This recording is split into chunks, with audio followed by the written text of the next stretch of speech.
In this video, we will show how to use EPADEM to assess the risk of using digital elevation models for elevation data.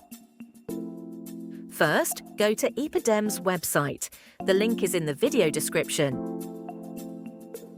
In the Download section, click to download the program. A short user manual is also available. Once downloaded, extract the zip files.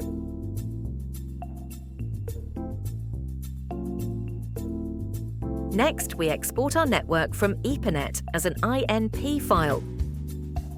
We go to File, Export, Network, type a name and save.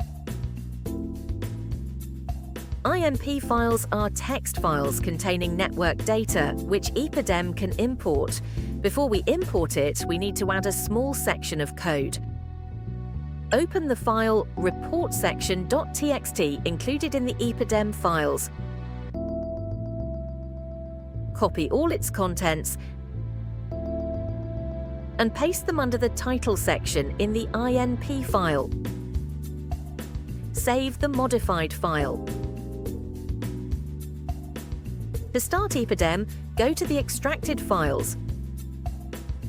Open the Release folder and click on epadem.exe. The program starts.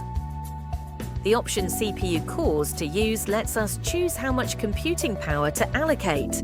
We start with 3 cores and adjust if needed. The number of simulations should be at least 10,000, a good balance between accuracy and computing time for most networks. The DEM standard deviation measures how precise a particular DEM is for a given location. Some country values are available on EPADEM's website, but if no data is found, we can use 0.9 for FABDEM.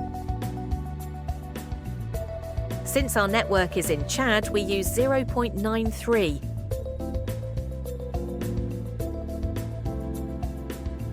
The minimum pressure value should be set to 0 to detect networks with negative pressures. Increasing this number refines the results. Now we click Find, select the modified INP file, and run the program. The process can take several minutes depending on the network size and the number of simulations. Here, the process has been sped up 60 times. When the calculation finishes, EPADEM returns a success rate. As an approximation, networks with a success rate of 95% or higher are considered low risk. Below this threshold, the network is risky. If it doesn't pass the test, try improving the pressure at the weakest nodes. Then repeat the process to validate the results until the success rate is adequate.